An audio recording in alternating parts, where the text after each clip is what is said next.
Today on Voice of the Valleys, the news of a heinous murder of a young Ukrainian lady, 23 years old, as she was seeking asylum or seeking sanctuary in America, has dominated the news waves recently, especially with the frankly evil news response to it. We're going to go over all of that.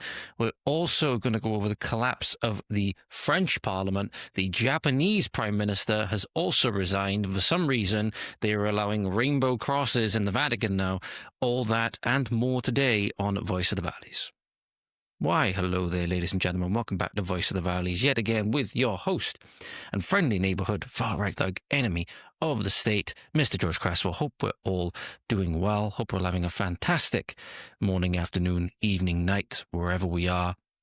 Getting straight into today, so there are some things which I want to talk about. Obviously, the main thing we're going to be talking about today is the grisly, very grisly murder, and sadly very preventable as well, of Iryna, or Iryna, I believe it's Iryna Zarutska, a young Ukrainian lady that was fleeing the war in her home country, who was residing in America at the time. She was brutally murdered on a train by a black assailant, multiple-time felon that had been arrested 14 times prior to this, I believe, and because of America's own woke justice system, you know, where they prioritize restorative justice and anti-racism, which obviously just reverse discrimination. I know when you say anti-racism in that way, it makes you think that, you know, inherently the person is racist or whatever. That's not what it means. It's anti-racism is being used to mean reverse racism or reverse discrimination. Because of those policies, it cost a young girl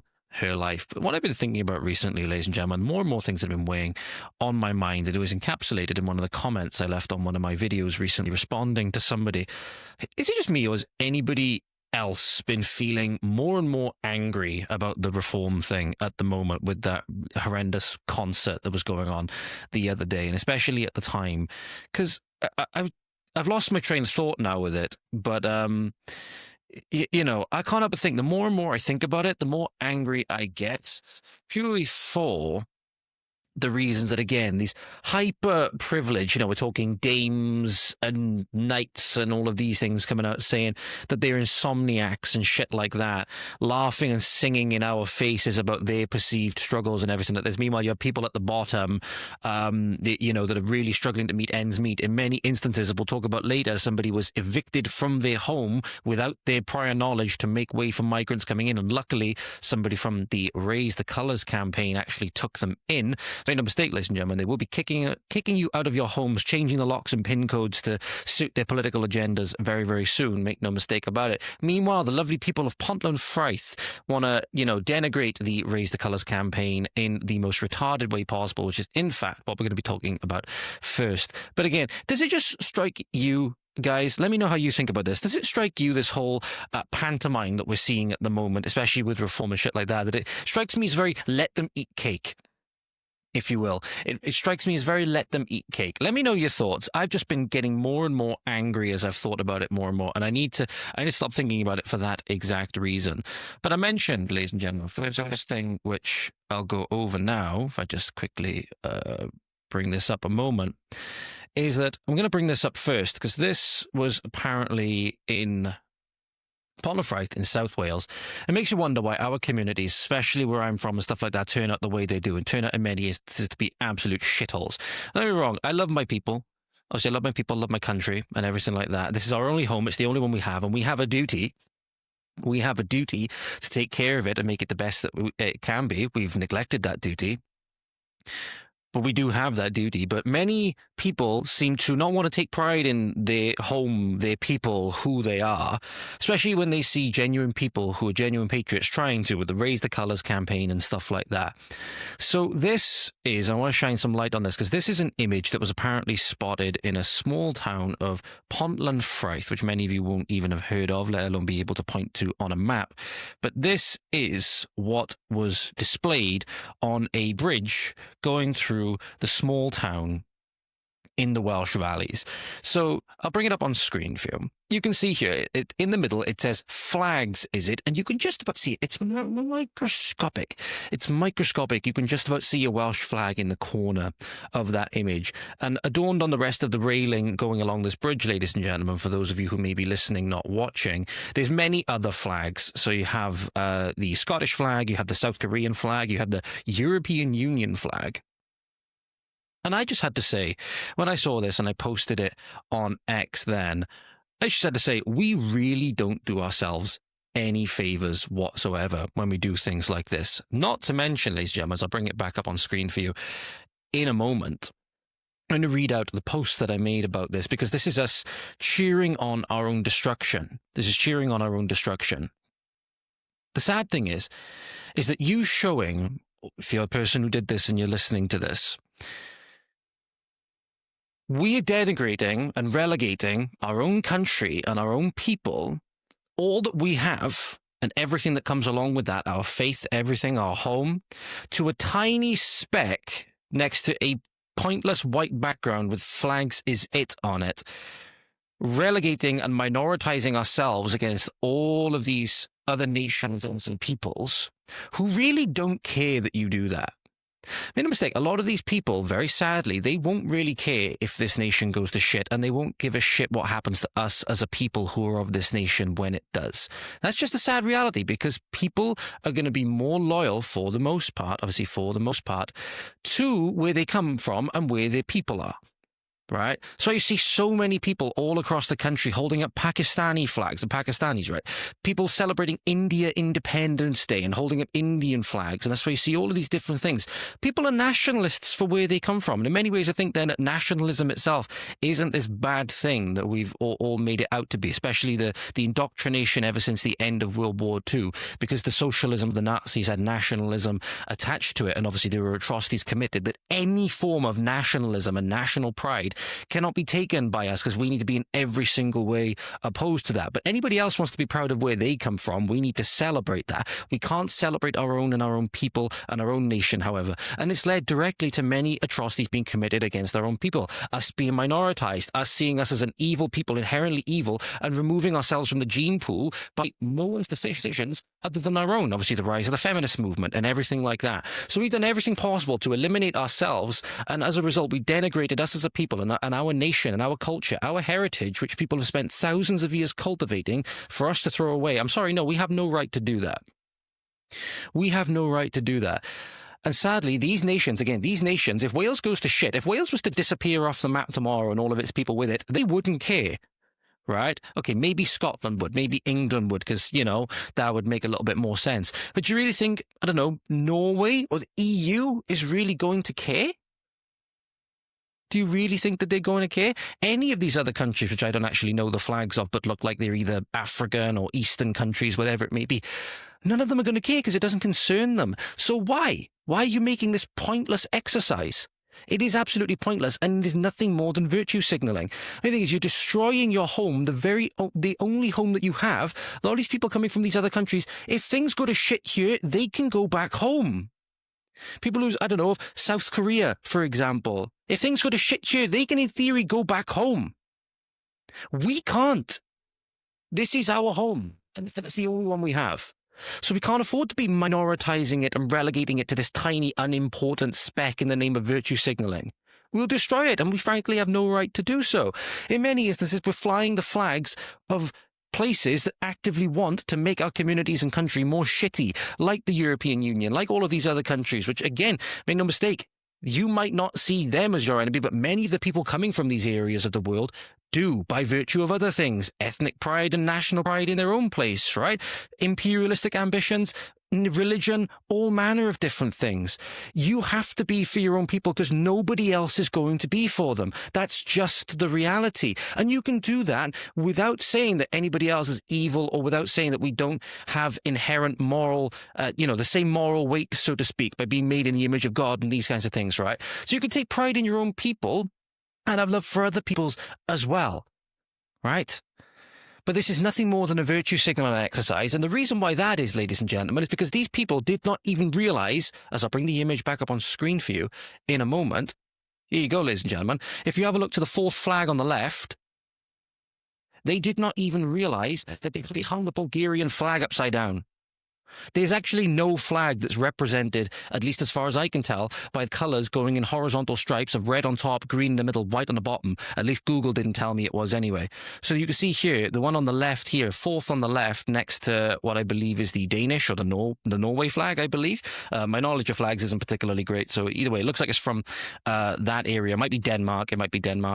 But in between these two flags, you have the one here, red stripe on top, green in the middle, and white on the bottom. It's the Bulgarian flag, and these guys didn't even know that they put it upside down. Because watch now, ladies and gentlemen, here's the actual Bulgarian flag. Because I put the image in the same post on X, again, to highlight that this is nothing more than a virtue signaling exercise.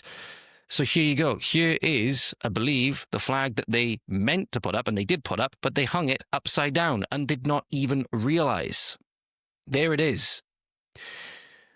So again, I try, as much as you may disagree with what I say, you might disagree with my political opinions, you might disagree with, you know, me having any kind of pride or want to see my communities thrive and my people survive, and as a result, my, my takes because of that. And I fully understand that, especially if you live elsewhere in the world or whatever. You might not like the things that I say. Okay, I fully understand that.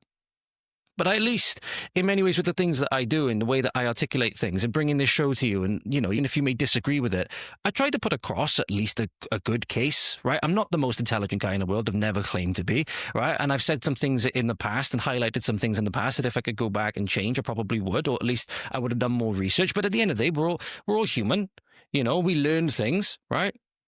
The episode I done before with... and again, I know she's quite a divisive figure, where I talked about Candace Owens and the importance of truth. I don't know if that podcast is actually still up now. It might still be up on Spotify, but I think I accidentally took it down from YouTube and forgot to upload it. I forgot to re-upload it. It was to do with her series on the serial killer, when she still worked for the Daily Wire. She still worked for the Daily Wire at the time. Avery.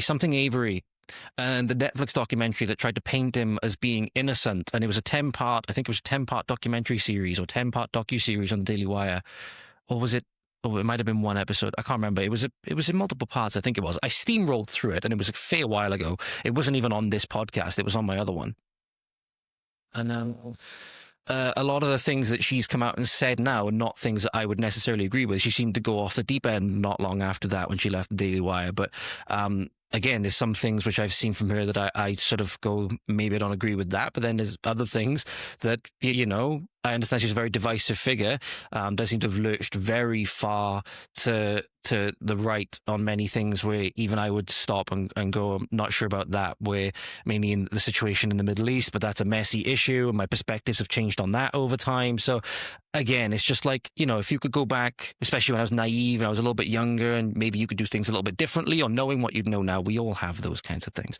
I tried to put across a relatively good, understanding of the situation that we're in, because I want my people to survive. I want my people to thrive, and I want to have their communities where they're going to feel safe in. And people are seeing the change in their communities. They're just not being willing to stand up and do anything about it because it's going to go against the hyper-liberal cliques and stuff like that. The way I put it in the post, I thought was quite funny.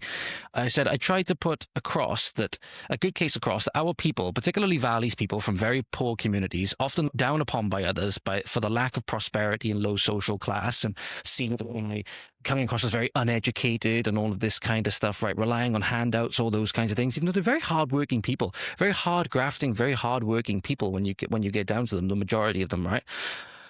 Aren't a bunch of sheep-shagging, suicidally empathetic, low IQ morons. But when we do things like this, we don't do us any favors because we just look stupid. And we say, look how much pride we have in everybody else but ourselves. Nobody is going to clap for you. You're basically holding your arsehole open and telling everybody else in the world to have a go of it. I'm sorry, that's just the way that it is. That's just the way it looks on the world stage. You look weak, you look effeminate, you look unrespectable, and that's not something which we can have. It's not something which we can have. You don't look strong. And at the end of the day, it's strength that's going to command the respect. It doesn't have to be this way. We're so much better than this. Please, we are so much better than this. So again, had to get that out of the way because I'm just like, with the raise the colours thing going on, I've seen many things around my community where people have been raising flags and stuff like that. And it's been really, really, really good to see, you know, that people do get it. People do understand why. And then you see things like this. The area in particular as well, if you ever happen to have been there, you drive through it, it's not exactly a paradise, if you get what I mean. None of the areas around this place are. I would argue that, in many ways, socialism has been one of the things that's kind of ruined that. But again, that's a debatable thing, because it's not just one thing that's contributed to the downfall of our societies, right? It's not just one thing, because you can go back to like Maggie Thatcher selling off the mines and trying to privatize everything. It destroyed communities like mine. That absolutely destroyed communities like mine, and I don't think they've ever really recovered since. Even though I'll agree a lot of the things with Maggie Thatcher, particularly with regards to socialism and the unions and stuff like that, because we've seen as well how many unions in the world now have been politicized against, nationalist ideas and stuff like that. In many ways, have been pushing these hyper liberal woke agendas, right? So I see problems with the unions as I see problems with what things like Maggie Thatcher did and stuff like that.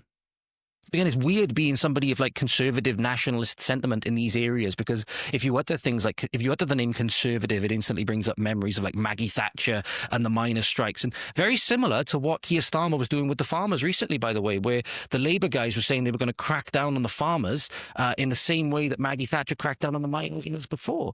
So again, we're seeing it from both sides now. So we can actually resonate a lot of ways with the farmers of more conservative principles, because we understand from a mining history that was us when the conservative PM tried to do it to us.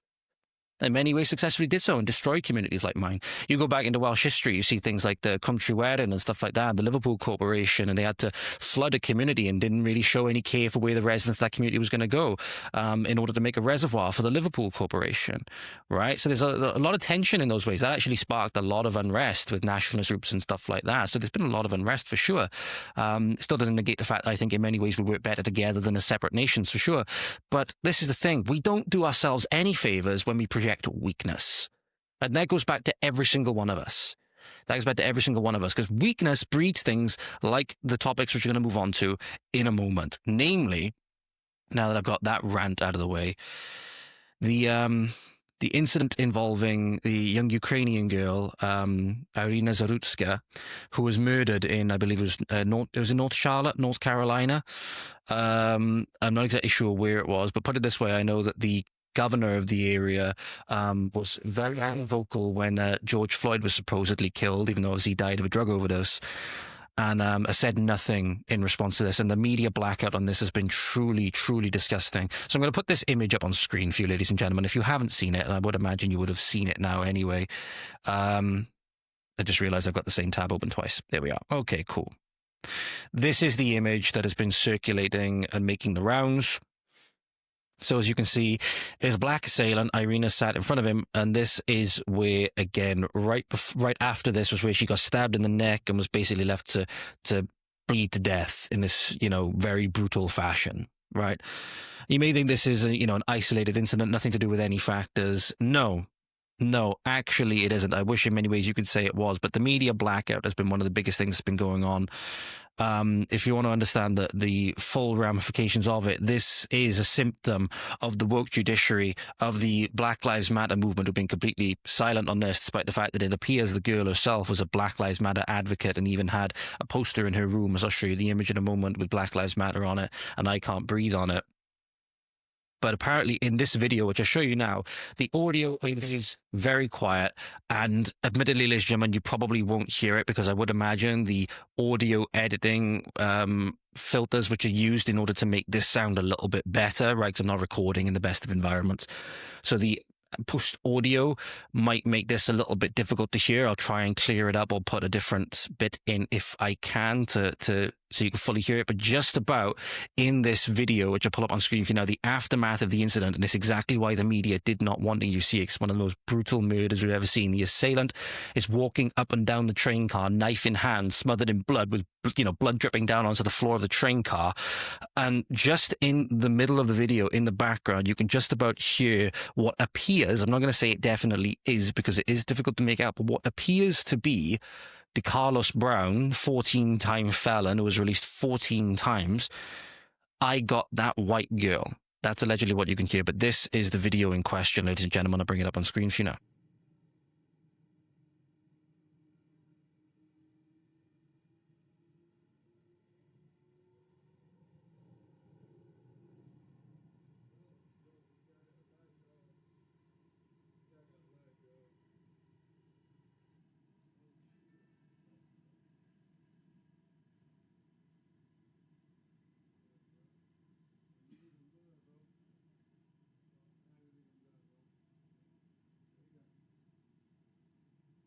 That's it. That's what has allegedly has been said to have been, I got that white girl. So indicating that there was indeed racial motivations to this. And obviously, we've seen stuff like this in the UK where everything, whenever it is a suspect for any crime that is of BAME status, black, whatever it is, minority ethnic status, the media want to downplay it so much and they won't report it, and they'll try to say that it's community tensions. We don't want to inflame community tensions, right? Because now the native people of Britain, and in many instances, the white Americans, right, white Americans are seeing that their heads are on the chopping block and have been done so by generations of legislation being put against them, through indoctrination through the school system, of inherent oppression and all of these things, through, woke judiciaries not punishing certain defendants, despite the fact that this guy has a rap sheet a mile long. He has about, there's about 14 prior convictions on them. This guy racks up yearbook photos like he has bloody racks up mugshots like people's end of year photos, right? And this is why the media don't want you to see it, because it goes against the narrative they've been carefully cultivating for so long. The media and everybody was all over George Floyd to the point where it sparked riots. Minnesota burned, right? People were at serious risk of losing their lives. Police officers unfairly demonized, all of these things. Derek Chauvin, still a political prisoner inside the jail. He should be released immediately. Obviously, should be pardoned. But yeah, this is the aspect people don't want you to see, seemingly, that through years of indoctrination of saying that these people, just by inherent skin color differences, are by some means oppressed or whatever, that they've made it so that, it's basically open season on the oppressors, right? It's all part of this Marxist framework and this Marxist oppressed, bourgeois versus proletariat lens, right? That's where it's all coming from. The media don't do themselves any favors then when they show that the most things that they are concerned about, and this goes to the UK as well, the UK media is very much the same, that CNN in this instance is mad that people were posting about the murder of Iryna by a black man with a rap sheet a mile long. This is from Charlie Kirk on X. And Axios as well. Axios, when the media did report on it, just before I show you this clip from Charlie Kirk, Axios reported this headline. When eventually they did report on it, this is the headline that they went with. Grisly Charlotte stabbing video fuels MAGA's crime message. That's what they went with. That's what they went with. Again, they cannot do anything but politicize these things. When the mainstream media decides to cover it, they have to do so in a way that goes in favor of their political narratives. They spin it to vilify people with genuine concerns and actually see what's going on. In fact, the judiciary is letting off violent criminals and doing big cruelty, massive cruelty to the innocent, like Iryna here, by not punishing the guilty. This is another chart, ladies and gentlemen. Just before I bring this up, this is from the Rabbit Hole on X, shared this. So this is an percentage of news articles about murderers. I believe this is in the United States. And it goes, race mentioned in the first 10th. So presumably that means within the first 10th of the article. And then it generates it by 10th, right? So you have the second 10th, the third 10th, fourth 10th, and then by the 6th 10th. So presumably that would mean paragraph or whatever. I'm not exactly sure how this would actually play out. This is from the Washington Free Beacon in April of 2022. And this is how they were reporting it at the time. So when it is a black murderer, ladies and gentlemen, when in instances of this happening, it was a black murderer, you have in the first 10th only 6% of news articles mentioning race in the first 10th, 6% then on top mentioning it in the second, 12% mention it by the third, 6% mentioning it by the by the fifth, sorry. Then you'll notice that when it's a black murderer, only 30% of news articles about murderers was covered.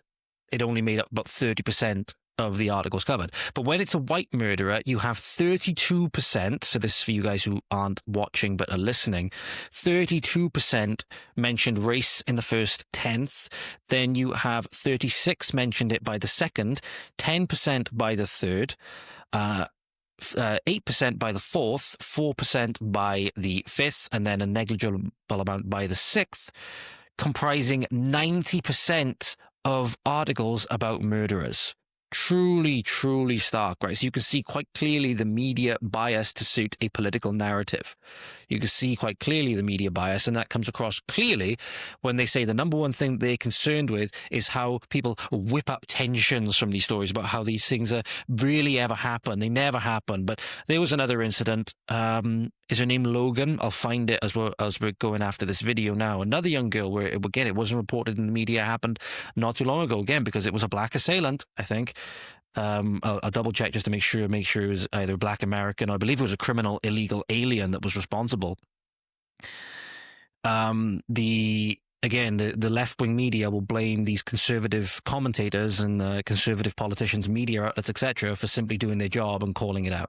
Most murders in the U.S. never become national news. This one's garnered attention for a couple of reasons. Number one, first and foremost, the recent release of that gruesome video. Second, the energy from pro-Trump activists. They picked up on this video from local news and ran with it. It's a little bit like the times when civil rights groups have raised attention about police-involved shootings. In this case, it is Trump-aligned influencers who are posting up a storm about this case on social media. Really, over the weekend, Elon Musk, Charlie Kirk, other Trump-aligned figures succeeded in making this senseless death a symbol of big city crime. We heard President Trump asked about it yesterday when he was heading home from New York City. He didn't seem to know much about it. He said he would get briefed, and then today Trump did know all about it. That's exactly what has happened here. This story.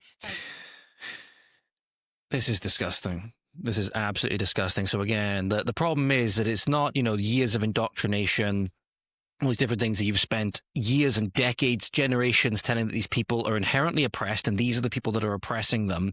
And then they go out and do these things based on that narrative. No, that's not the problem. How you've indoctrinated them and how you have in many ways, despite saying you don't want to inflame community tensions and all of these things, you've done things that directly inflame those community tensions. And you've made communities and cities, etc., unsafe as a result. And that's not the problem. It's people talking about it. It's always the problem. You see that, obviously, in the UK as well, with the mass censorship that they've got going on. Reform seem to be tending more in that direction as well, because they were a recent defectee from the Conservatives. Nadine Dorries, I believe it is, was one of the chief architects of the online safety legislation. But again, biggest thing is Charlie is right. They should absolutely refuse for a... Let's try this again. Teeth in. Apologize for refusing to cover the story. As talked about before, the New York Post, New York Times, etc. didn't cover it. None of them covered it. And many of them still haven't covered it, as far as I know. Instead, blaming people again for doing their jobs. Try and make people aware of what's going on so that you can keep people safe. So, just bear with me 2 seconds, ladies and gentlemen. I'm going to see if I can go find, before we get on to again, how this is sadly one of the victims of the leftist ideology whose ideology came round full circle to go behind them and sadly stabbed them in the neck, that it came down to. Just going to see if I can find some more information about that other lady that I mentioned. Right, ladies and gentlemen, you would have seen a slight jump cut there, but again, just a few minutes of me searching for something there. I did indeed find it, so yeah, it's something that I reposted on X, but another incident that happened a little while ago. This was in May. Young girl by the name of Logan Federico, 22-year-old college student, was visiting a friend in North Carolina. This incident with Iryna Zarutska, by the way, happened in North Charlotte, when a career criminal, Alexander Dickey, went on a violent rampage. He broke into a friend's house and shot and killed her. He had nearly 40 prior arrests. In 2023, despite a long history of burglary, he was given probation for what should have been his third conviction. He was sentenced to 5 years, but only served 411 days. That's just over 20%. These things like this, ladies and gentlemen, obviously, it's these sentences, quote-unquote sentences like this, which many is you've got to juxtapose now with the laxity in many ways of the prison system that we've cultivated in Western worlds, where nowadays they're more, in Western countries rather, where now they're more like friggin' holiday camps than anything else, right? There's no deterrence. The biggest thing is that there's no deterrence anymore. Imagine If they knew they were going to do something like this, i.e. the criminal, and then they were going to be greeted with, you know, a firing squad the next day, right? They wouldn't do it, would they? Most likely. So there may be extenuating circumstances. We're not talking about young children on the streets in, you know, 1600s Europe, you know, when the very poor was seen as, like, you know, abandoned by God and stuff like that. And, you know, the young kid is trying to steal a loaf of bread just to feed his mother or whatever. Or the young, again, a young mother is trying to, again, steal some bread to feed her young child who's on the brink of starving death. We're not talking about those kinds of instances here, right? We're just talking about many instances, people with not enough problems going and just creating some for more. So again, here you go, ladies and gentlemen. Here is the photo of the young girl, Logan Frederico, and then you can see the mug shots, again, like end-of-year photos in a photo book of the person that killed her. This guy should have been, you know, you can't make the argument really that this guy should have been spending, you know, most of his life behind bars. The fact that he only spent, imagine, you know, you're going to be out in 5 years anyway, but imagine they come up to you not like just over a year later and say, oh, okay, yeah, you're free to go. What lessons are you going to have learned? You're not going to have learned anything, even being the most charitable. Right, even being the most charitable. Going back to it again, ladies and gentlemen, I want to show you this because this is very stark indeed. This is an image that somebody posted, a side-by-side of what happened when George Floyd died versus what happened when Iryna Zarutska died. In the Associated Press, this again shows how, you know, disgusting the remarks were of that MSNBC or CNN, sorry, anchor was, where you have 74,221 results for George Floyd on the Associated Press news search, none for Iryna Zarutska. So to the tune of 74,000 plus more search results, right, you have for one side than the other. Again, the media wants us to buy that they are this unbiased, you know, just giving us the facts organizations, right? This is an image I wanted to share as well, ladies and gentlemen. So very, very sad. This is an image from X. This is apparently of Iryna's room, right? So this is the photo in question. There's a reason why you can see on there's a red circle. You're looking at this on screen, ladies and gentlemen. And that's because if I zoom in for you, move my cursor out the way, you can just about see it says Black Lives Matter, and on the bottom it says I can't breathe. I'll just zoom in a little bit more for you and adjust the thing a little bit. Hopefully it'll come up okay on the screen. You can see it right there. It says Black Lives Matter and I can't breathe.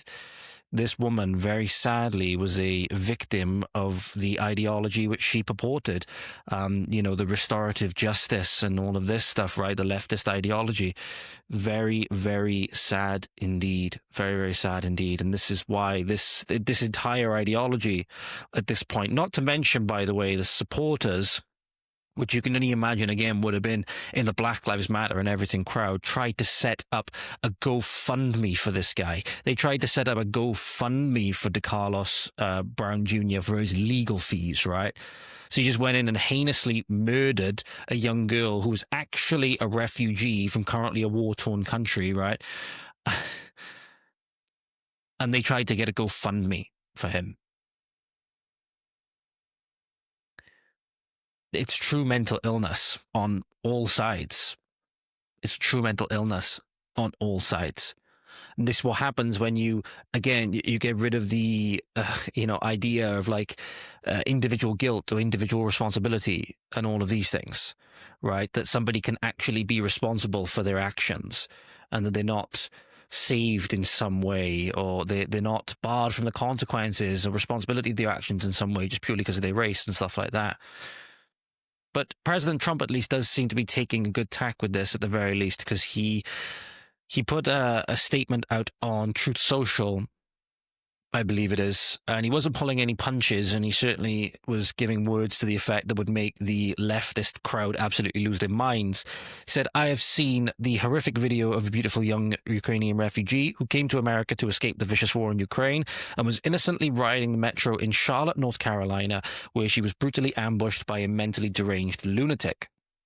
The perpetrator was a well-known career criminal who had been previously arrested and released on cashless bail in January a total of 14 times.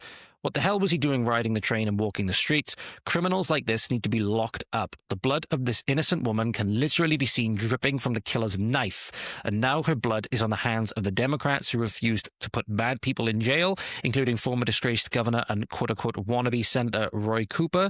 North Carolina and every state needs law and order, and only Republicans will deliver it. Additionally, where is the outrage from the mainstream media on this horrible tragedy?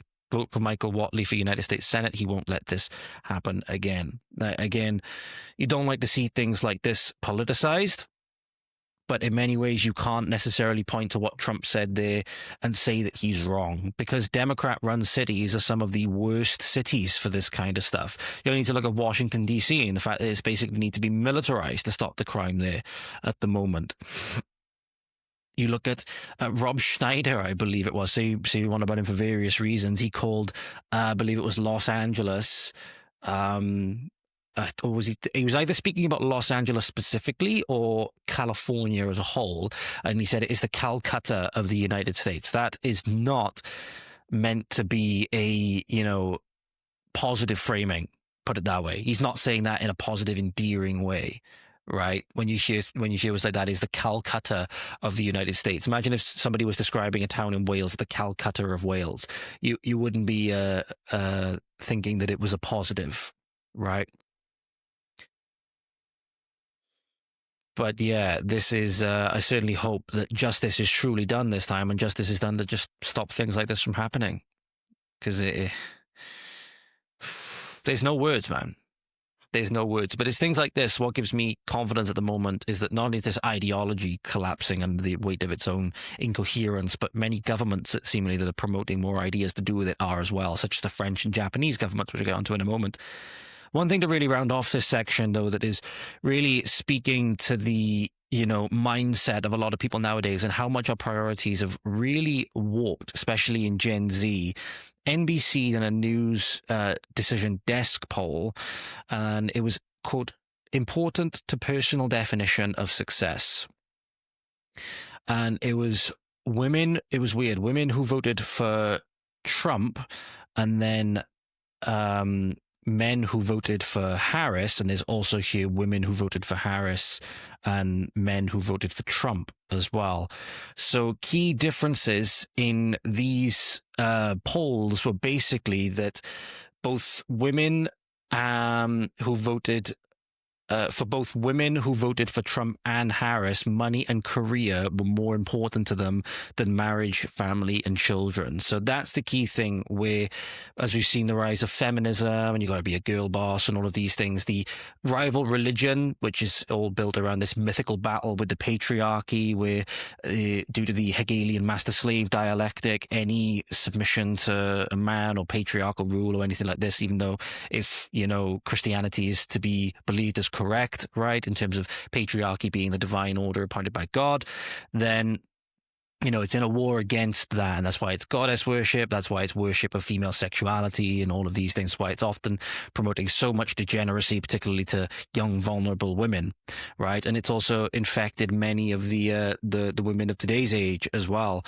whereby 54% of women, 40% of women who voted for Trump said that important to their personal definition of success is financial independence. 32% said fulfilling job or career. Right at the bottom, 14% making family or community proud. 20% being married. 26% having children. 23% having no debt. Being grounded spiritually, 29%, 30% saying owning a home, 27% having money to do the things that you want. So it shows how warped that it's become, whereas men who voted for Trump as well, important for their definition of success, for again, quite low as well, is having children. Only 34% said that was important. Now, I don't know if this poll means that they're only able to say one thing. I don't know. But again, women who voted for Harris, fulfilling job or career, 51%, over half. They wonder why, again, these women especially being these hyper-liberal types, our birth rate is plummeting, and family, there's no such thing as family values anymore. Because our own values, this thing which comes with hyper individualism and the pride of putting us as individuals before that.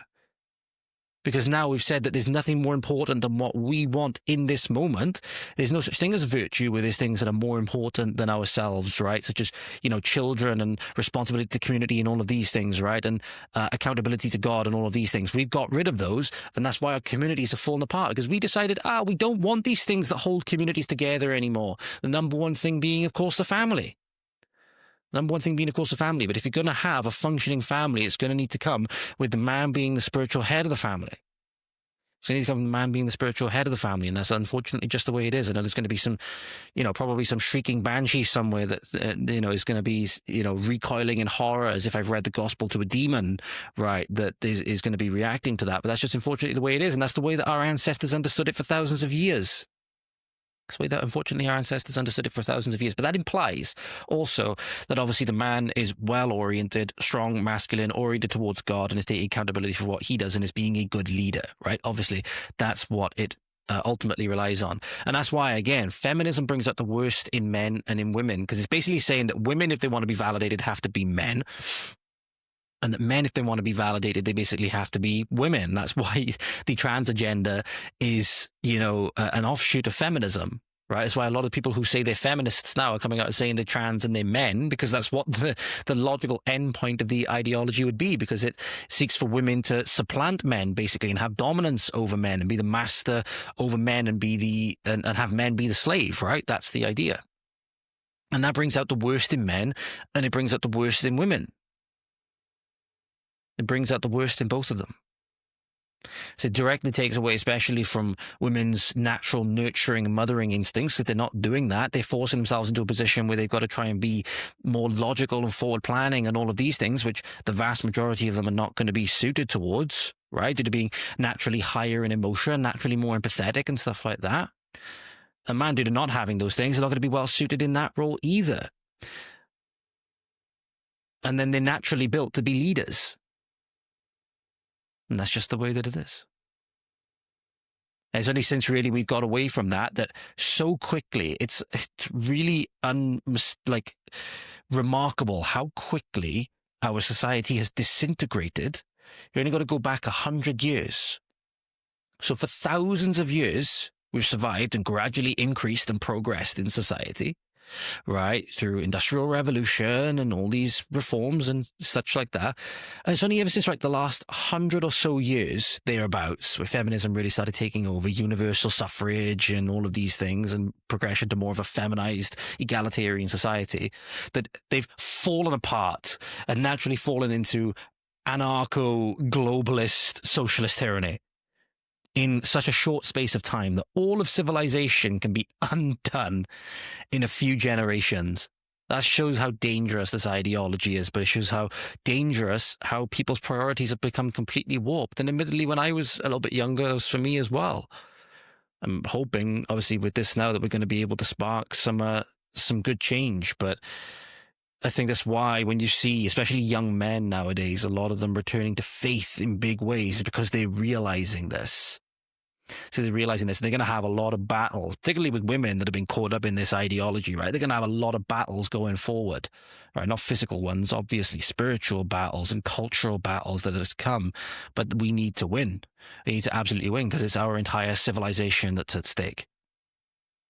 Great book if you want to read this, by the way. I'm currently doing this for a greater in-depth video on this in the book club series, which I want to do. One of them, which I'm going to be releasing on YouTube fairly soon. I'm editing it all together at the moment. And I'm going to apologize in advance if you do decide to watch it.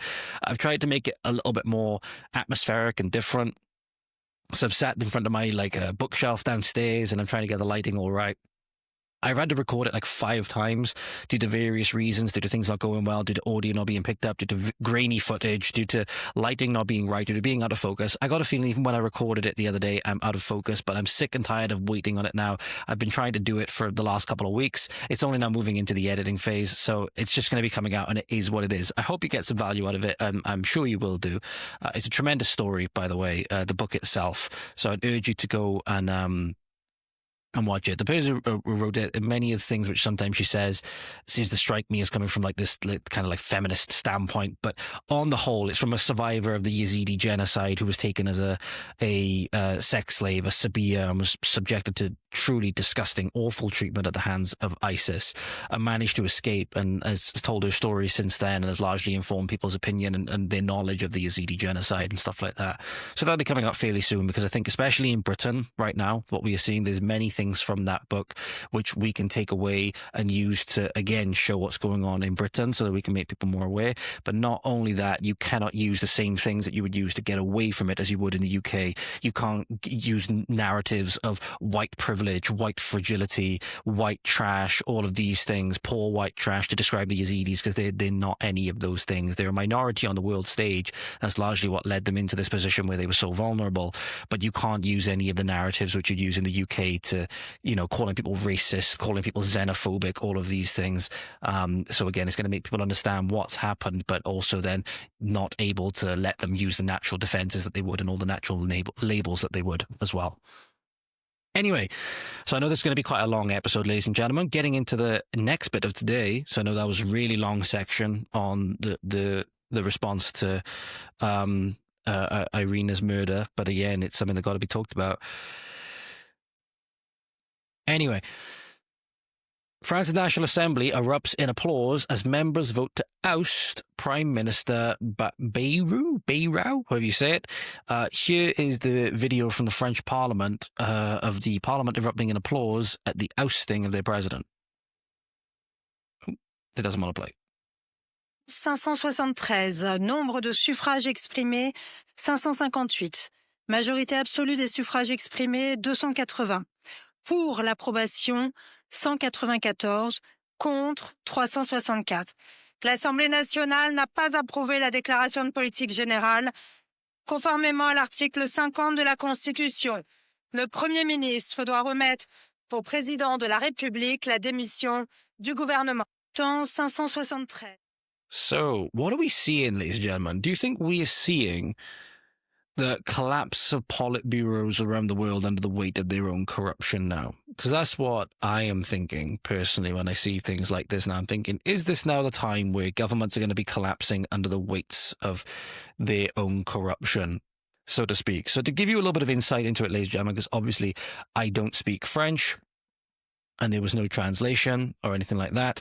He lost the vote of confidence 364 to 194 and now must resign his minority government. So obviously, I believe it's relating to when Macron, in order to keep Marine Le Pen out, and then obviously they went on a campaign of lawfare against her, right? Seemingly she's going to be the incumbent leader coming forward now. He tried then to make a coalition with outright communists, right? In order to keep his position, right? In order to keep Macron's position, he tried to make a coalition with outright communists, and as a result now it seems that that government is collapsing, which is tremendous news, which you can only really describe as tremendous news, because people who are in power in our nations at the moment, safe to say, are not doing a very good job, and that's because it's largely dominated by people who are thinking like this lady is. So this is a French lady. Again, I'm going to play it again, the subtitles and the video is in French again. It's a far-left activist, as you can tell by the haircut, right? Passionately explaining why she admires Islam. And this is in the caption, ladies and gentlemen. Islam is a religion of openness, gentleness, forgiveness, and acceptance. It's a guiding force, the cure more than just a belief. It's the only inclusive religion. That's what these people have to say about Islam, which obviously, if in Islam she was to be dressed the way she is and say the things that she is, she would not only be laughed out of any room that she was in, but then obviously forcibly draped up in mailbox attire by her male overlords. Comprenez à quel point l'islam est une religion d'ouverture, à quel point l'islam est une religion de douceur, d'amour, d'acceptation, de pardon. Vraiment, il n'y aurait plus de problème. Le problème, c'est l'ignorance, et c'est que les gens ne savent pas, ils ne comprennent pas, ils ne se renseignent pas, ils voient ce qu'on veut bien leur montrer de cette religion, mais l'islam, c'est un pansement. L'islam, c'est un remède, c'est une douceur, c'est une joie, c'est en même temps une discipline, en même temps C'est un guide de chaque instant, mais c'est une religion subie. I'll do. I'm sick and tired of your inner voice. I'm pretty sure she said in there somewhere that Islam is going to be the remedy or something like that. Yeah, remedy to your freedom. Lady, you're going about Christians. This lady be the first person to go on about Christians, you know, saying some of them like Andrew Wilson and Rachel Wilson say we ought to repeal the 19th and stuff like that, as sexist, misogynist and stuff like that. Again, go out and try and say this in Iran. It's quite funny that, again, they're going to be saying this from their relative ivory towers in relatively, at the moment, still safe countries and everything.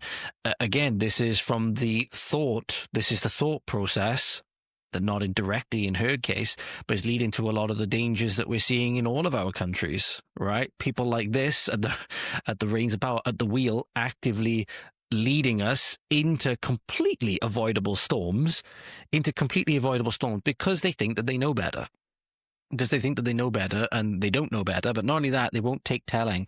It's perfect mix of ignorance and pride.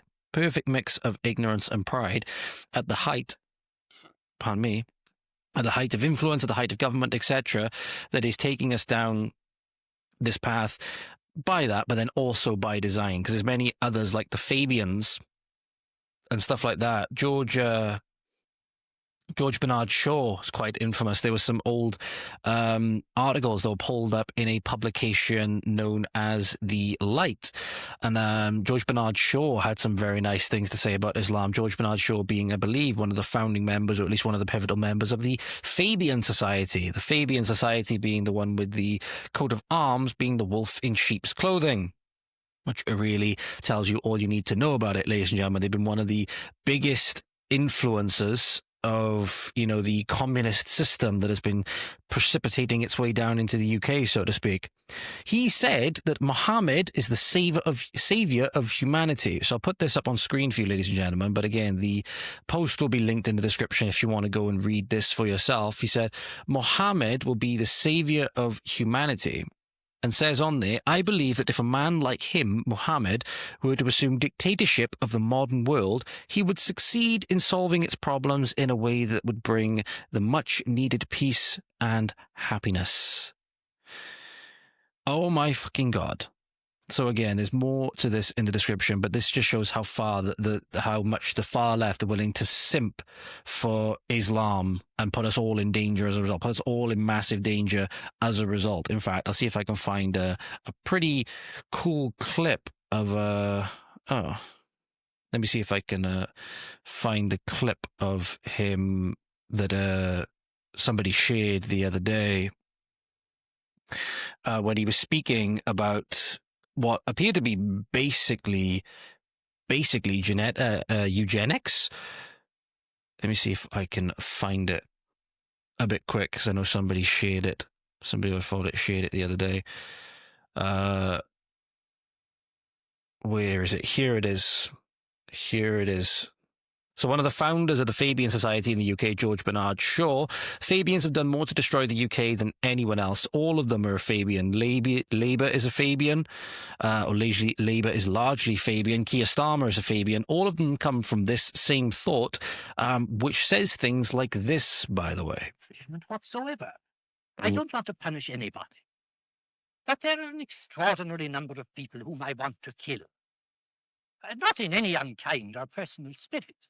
But it must be evident to all of you, you must all know half a dozen people at least, who are no use in this world, who are more trouble than they are worth.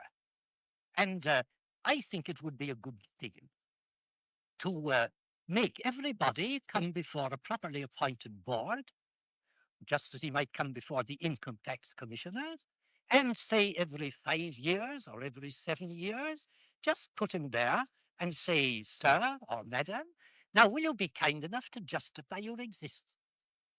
If you can't justify your existence, if you're not pulling your weight in the social vote, if you're not producing as much as you consume, or perhaps a little more, then clearly we cannot use the big organization of our society for the purpose of keeping you alive, because you're... He said there just before I cut it off, ladies and gentlemen, because your life does not benefit us. It says there, and you can see there how clearly that's informed the thought of our politicians nowadays. the agendas of the UN, the World Economic Forum, expressed by Harari and all of these others. And again, question is, ladies and gentlemen, the people of this board, are they going to bring themselves before this board to justify their own existence, right? So they're at the top. They're going to be the ones taking from all the people that somehow have to justify their existence underneath them, right? So this is exactly what we're seeing. This is informing the thought processes of the socialist Canada, whereby they're just killing people because people either want to kill themselves or they have mental problems, or even if they might not even be terminally ill and all the rest of it, right? This thought process now is everywhere.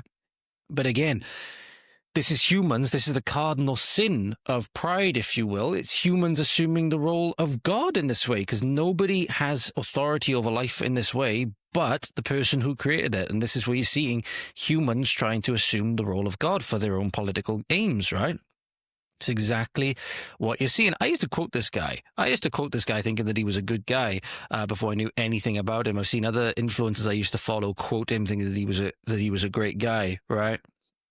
Truly, truly disgusting, evil people. Evil people, but this has informed the thought process by all of our leaders pretty much today. And the inherent thought process behind them is some form of socialism, which is, again, why I see, even though I have more nationalist views, I see a lot of people on the same side of the spectrum that have, that still have the socialist element attached to them. I'm like, do we really want to be going down that route? Do we really want to be going down that route? Especially when you see some of them say you can't have nationalism without socialism. Kind of want to see how that corresponds. If you have any information on that, if you think I'm wrong on any of that, please do let me know. Be a great discussion.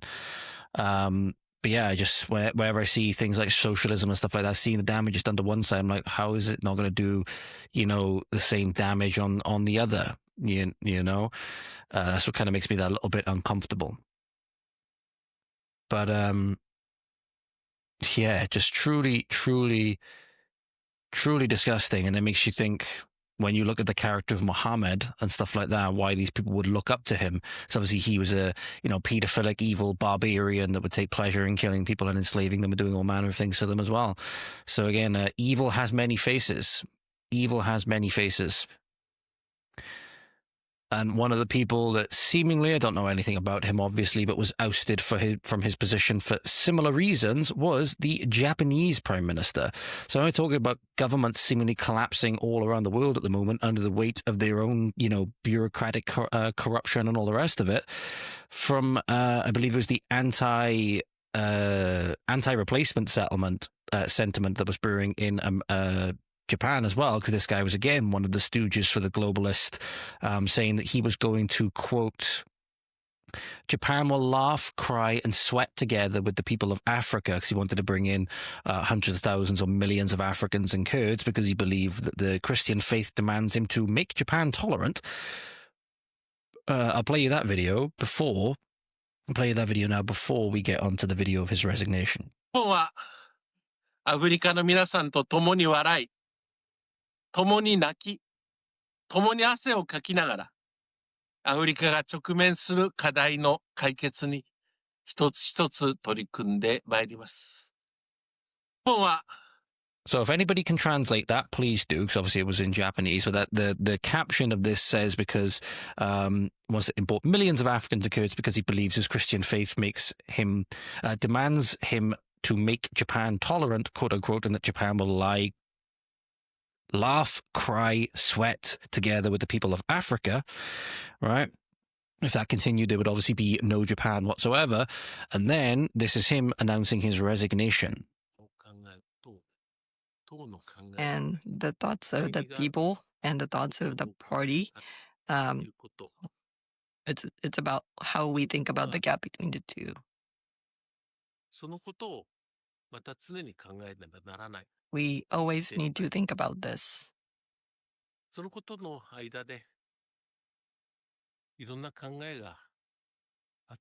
And I would not deny that there were various views on this.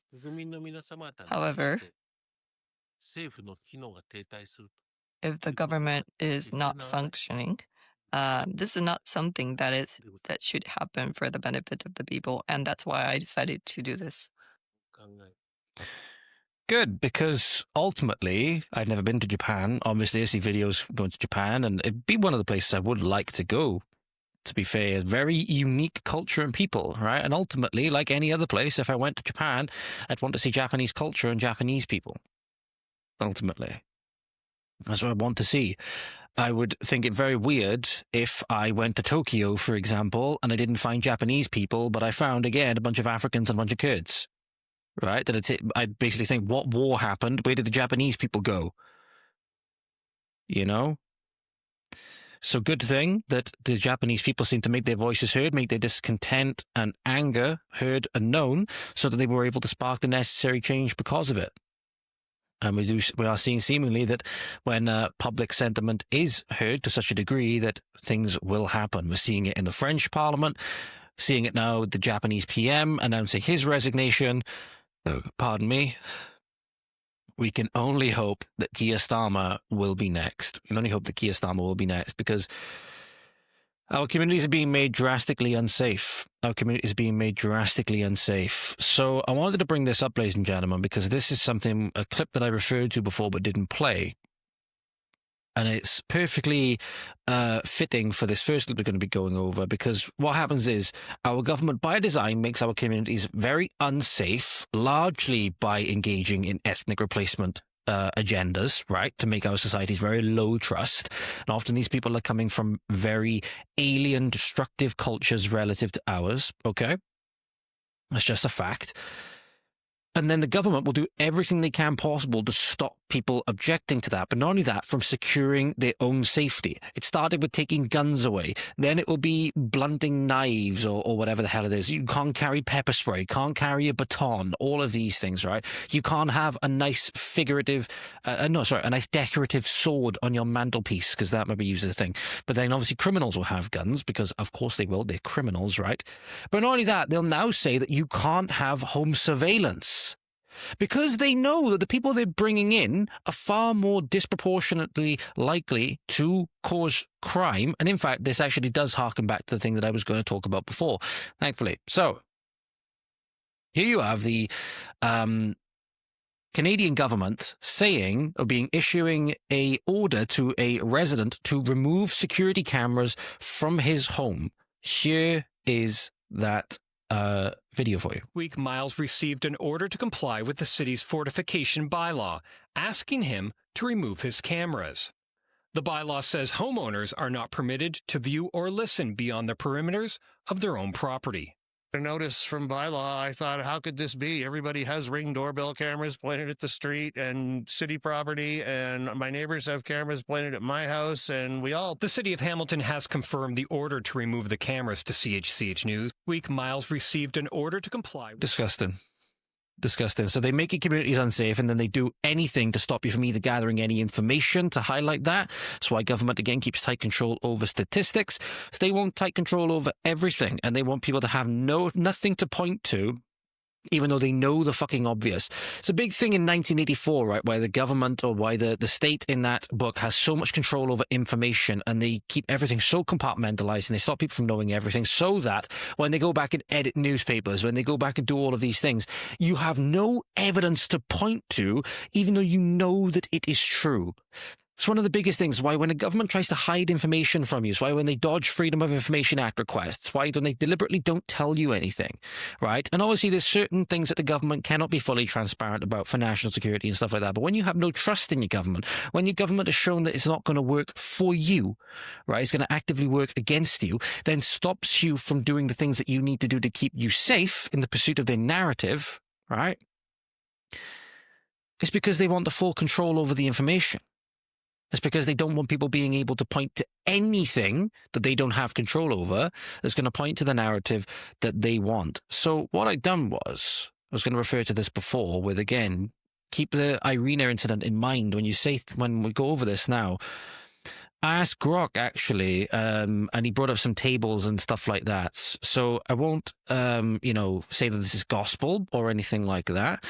But again, you can corroborate me, fact check me in the comments if any of this is wrong. But as far as I know, based on what I've seen, based on what other prominent individuals are saying, I haven't gone through the data themselves, I don't think that I'm wrong. You have certain instances where potentially up to, foreign nationals are 20 times more likely to commit certain crimes.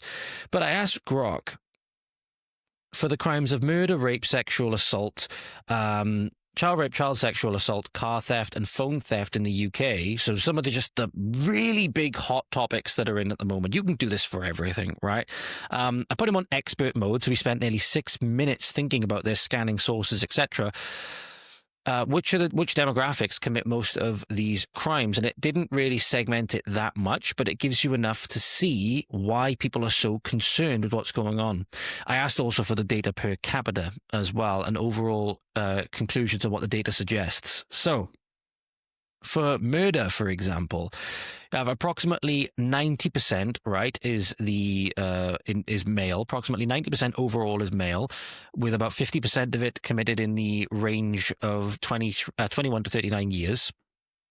Absolute proportion, you have about 68% being white individuals, 14% being black, and then 15% being other. But when you have a look per capita, you discover that would make it 4.2 times more likely for the perpetrator in per capita to be black versus white, or seemingly for their amount of the population, they 4.2 times more likely.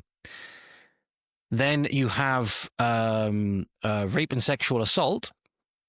72% in absolute proportion is white individuals, 12% black, 8% Asian. But then you have 1 times for baseline, 3.6 times then if you look at the per capita rate. So when we skip down all the way to the bottom, I'll read you this. Because then again, it speaks to our own degeneracy problem as well as just regular Britons and stuff like that. So the data suggests that males commit the vast majority of these crimes, understandable, with 5 to 100 times higher than females per capita, indicating strong gender disparities. Age peaks in 18 to 39 for most crimes, with 2 to 4 times overrepresentation per capita, reflecting higher offending in young adulthood. We may look to certain cultural influences, such as, the rap scene, where people are glorifying guns, glorifying violence, glorifying all of this hoe culture and everything like that, right? All of these influences that corrode young people's brains nowadays, pornography and all of these things, right? Ethnicity varies. So white dominate the absolute numbers, which is something we would expect in still a predominantly white country, right? So our native populations are of a white skin pigmentation. It's just the reality. We're looking at about 68 to 90%. But black is overrepresented per capita in murder, rape or sexual assault with 3 to 4 times, theft times 2, and they're actually underrepresented in child sexual offences, which is good. White is actually overrepresented in that regard, 1.8 times the relative baseline. So again, that's something we need to have a look at, right? That's something we need to stamp out. All of this needs to be stamped out, obviously. This suggests crime-specific patterns, potential influences from socioeconomic, geographic, or systemic factors. Foreign nationals show overrepresentation in sexual offences, up to 23% versus 10 to 15% of the rest of the population. Data limitations include incomplete ethnicity recording, 30% unknown in some data sets, and focus on serious convictions or prison for violent crimes. Hey, ladies and gentlemen, Future George here. So, in the editing process, I also asked Grok not just to break it down per capita, but also give a ratio of what this would mean if we're doing things on a proportion of population percentage, right? So what he then actually done for me is put the ratio of what it would be for the offender percentage versus the percentage of the population. So, basically what we're looking at, ladies and gentlemen, if we have in this data a ratio of over 1, greater than 1, so like 1.5, 2, 3, etc., that indicates greater overrepresentation, i.e. committing more crimes per capita than their population share would suggest. 1 is proportionate, under 1 is underrepresented, right? So in murder, you have whites being underrepresented in the sense of versus their population and offender percentage, right? 0.83 for a ratio, so under that 1 limit. Blacks, on the other hand, were massively overrepresented with about 3.5 on the ratio, and others were also slightly 1.07 overrepresented. We skip down to rape and sexual assault. This is the adult sexual assault statistics. Whites coming in with a ratio of 0.88 based on the data available at the time.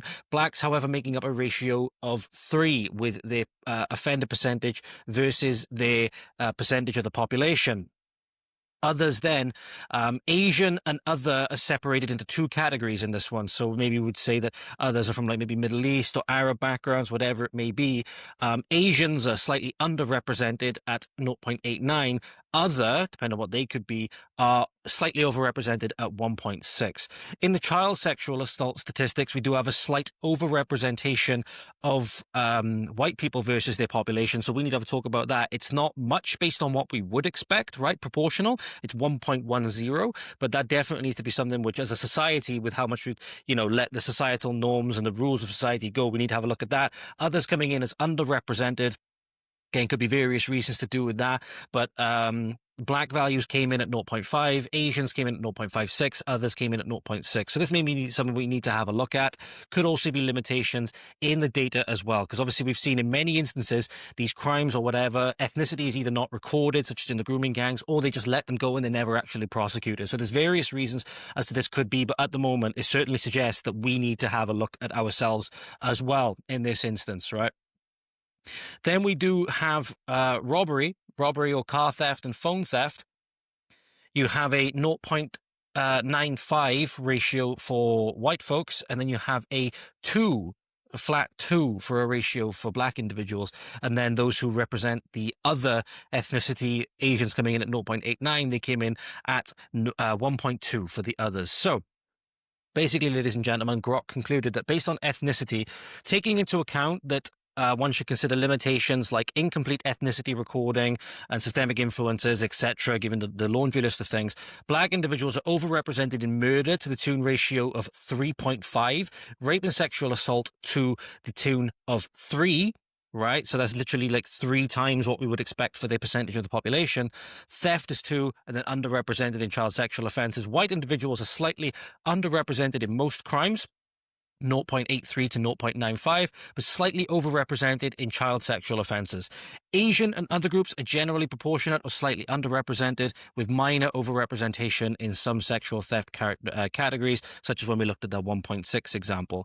So again, sort of backing up what we said there with the per capita rates, when you break it down on a population basis as well, you do see very alarming trends.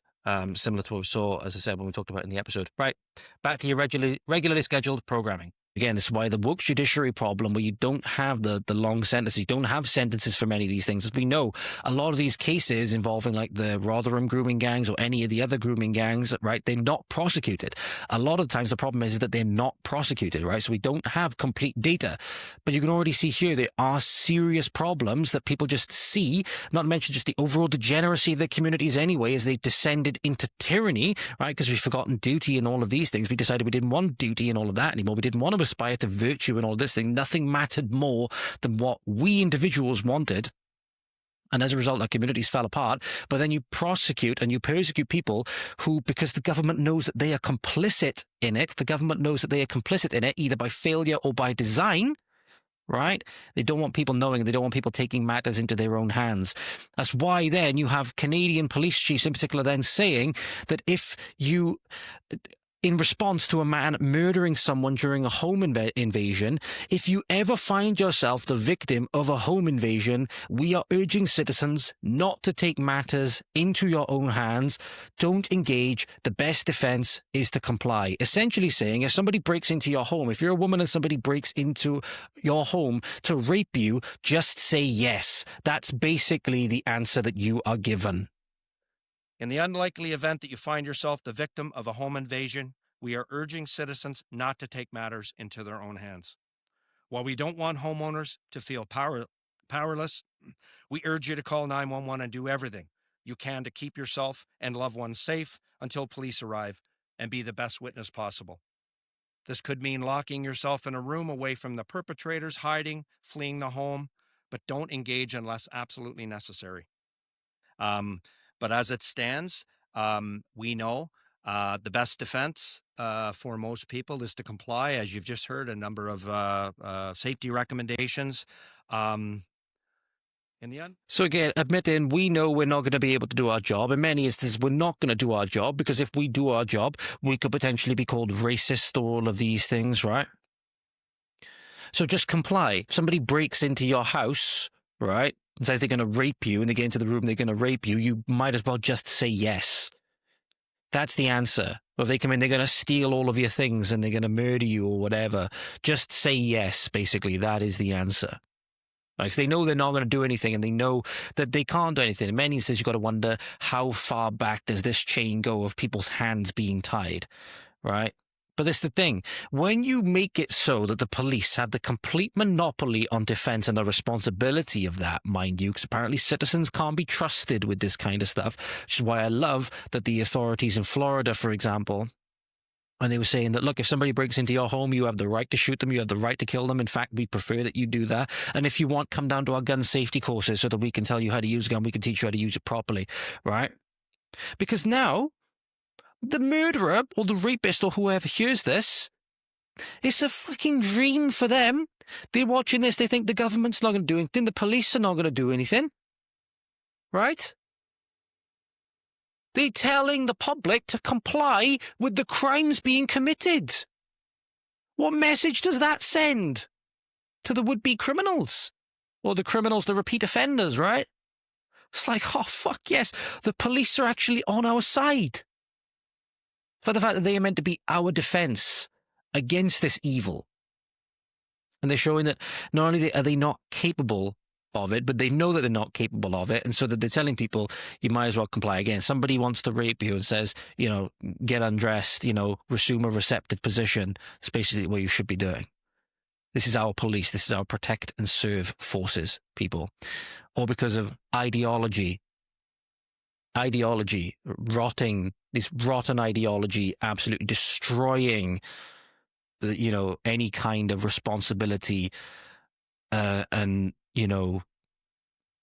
understanding, if you will, of how things should be, and understanding that cruelty to the innocent comes from being kind in many instances to the perpetrators. And we cannot envision a society seemingly that is more kind to perpetrators than the society we have at the moment, where pedophiles are relocated to communities like mine and given false identities to hide who they are in new communities where they can just as easily go on doing the same things again. Because of the police watching them and surveying them 24/7? No.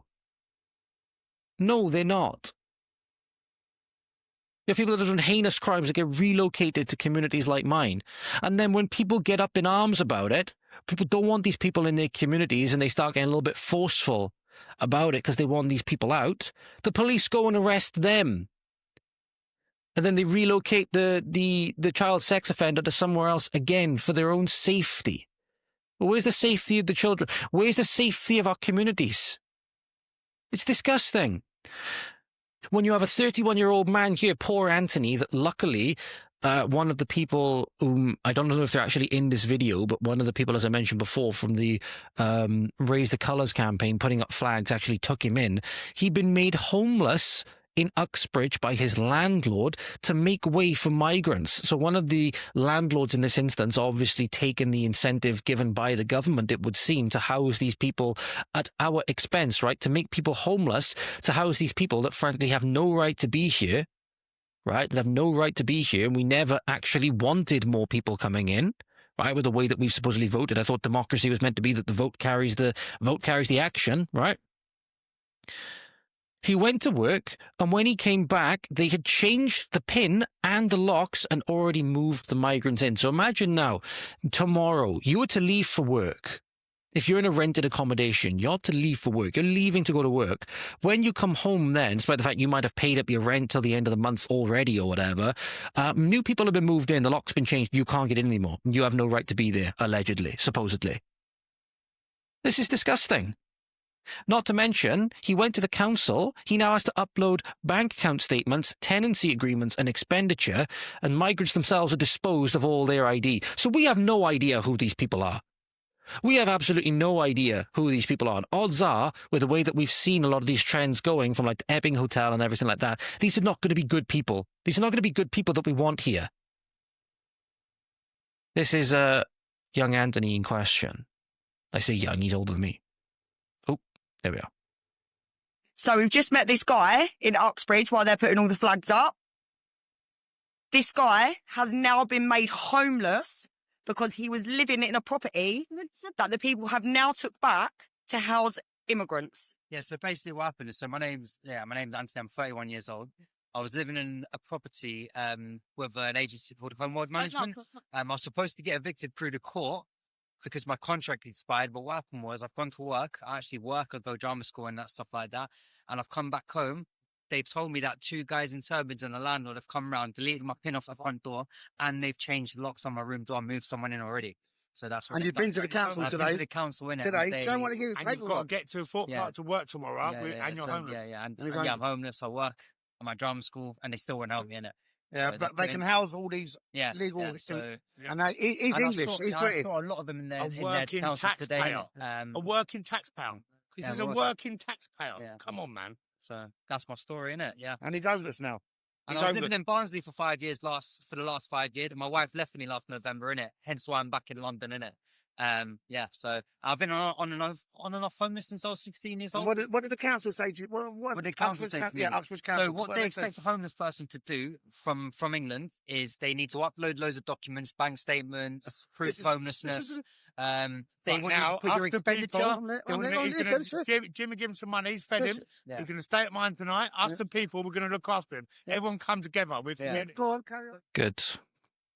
So this is the thing. Good to see that we still got a lot of good people in this country that are helping their fellow man out. This is what I mean, ladies and gentlemen. This is what I mean. It goes back to, again, the Raise the Colours campaign and having not pride to the damaging extent to where pride becomes a sin and you kind of make an idol out of things, right? But understanding, this is where my dad used to say, you look after number one, right? Understanding that when it comes to these instances, nobody is going to look out for us but ourselves. No one is coming to save us. No one's coming to help us. In the virtue signaling campaigns that people tried to discredit the Raise the Colours and tried to brand everyone as far right are doing, none of those other countries that you fly their flag are going to come and help you when the shoe is on the other foot and you are the one in Anthony's position. None of them are going to come help you. If anything, they're going to be cheering it on most likely in the name of diversity and inclusion and all the rest of it, which is obviously a cover for genocide by replacement. And that's just the way that it is, unfortunately. That's just the way that it is. And the reason you're seeing a massive lurch to the right on these instances, because people can see that. People can see that. They can see that no matter what their politics are, no matter whether they disagree or agree with the people that are on seemingly the very far right end of the spectrum, they can see that this could be me. This could be me and my family. And I don't want that. There's no right for the government or the landlord or anything to do that. Right? I suppose maybe you could argue that there's a right for the landlord to do it because there was this eviction notice or whatever that was going to go in place. But think about it. He's going to have his belongings at there. Seemingly then, the people are going to be able to go through his stuff. Right? God knows whatever else he has in the house, but those people don't have any right to go there and access that stuff. And they've basically given those people now that have gone in free reign over all of his stuff, seemingly. This is disgusting. But make no mistake, ladies and gentlemen, if you don't look out for yourself, if you don't look out for your people, this is going to be us. And at the end of it, this is kind of funny. I responded to somebody, it's not funny, but the incident that happened was, I responded to somebody's comment recently. It was this comment, where is it? Somebody commented on the state of comedy, basically. I can't find the notification now. I'm just trying to find the actual comment itself. Here it is. And it was in response to somebody leaving a comment on one of my previous videos saying about that the Welsh are a bunch of sheep shaggers, and it's a nice little bit of comedy. It's a joke, right? And somebody commented when I responded to it. The comment itself was sheep shaggers, very original. And they go on to explain a little bit about the situation with regards that they were in, where, again, a slightly different situation, but talking about, people from other areas of the world that do heinous things to goats and all manner of different things, right? We're a bunch of sheep shaggers, so again, we fit right in. And we had a little bit of a laugh about it in the comments. And somebody commented saying, growing up, there was a lot of Englishmen, Irishmen, Scotsman jokes, etc. The Irish was always the butt of it, but doesn't mean that anybody hated them. It's just a bit of fun. So he's going to need a license to tell a joke soon. And I completely agreed with him. And I said that growing up, one of the jokes that we used to tell was, again, all jokes used to start when we were growing up. Irishman, Scotsman, Englishman, and Welshman walk into a bar, right? Various different ways that joke can go from there on, but it always used to start off with that. And we usually made the English the butt of the jokes, you know, just for a bit of fun, right? Obviously, the Welsh-English rivalry, especially when it comes to rugby season, is something else, right?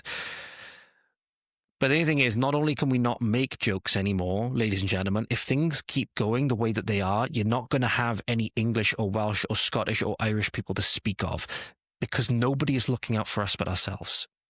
And that's why we have to look out for ourselves, even if at the minute it offends your liberal sensibilities and your politics, because otherwise there's not going to be any of us people left to speak of.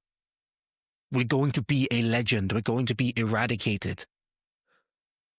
So that's why when you see people pushing so hard for remigration and reverse immigration or net negative immigration, whatever term you want to use, and people have different ideas on how far back that should go and everything like that, and you can debate that for sure. You can debate that for sure. But fact of the matter is, with the ideological bent that we have been hell-bent on, we've been so focused on destroying ourselves, running ourselves into extinction, first off into minority status and then into extinction, right? Which globalist entities like the UN and all of the others are also keen to do, because they want to bring in people that will vote for their propped up politicians that they want to keep them in power. Whereas no, we want our own sovereignty. We want controls over our own affairs. We want controls over our own food and all of this, or controls over our own laws. They don't want that because they want control. And mass immigration is being used as a tool of control. And when you're a minority, you have no voice.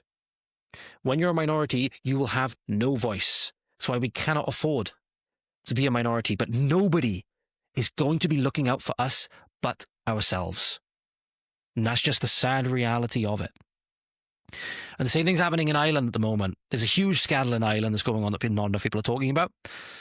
This is from Michael O'Keefe on X. The government have signed a €150 million contract with an Indian consultancy company to manage the pensions of 800,000 Irish people. Tata Consultancy Services are based in Mumbai and part of India's largest conglomerate. Multiple whistleblowers have said that they are involved in widespread visa fraud, but the Irish government has handed over the management of Irish pensions to them.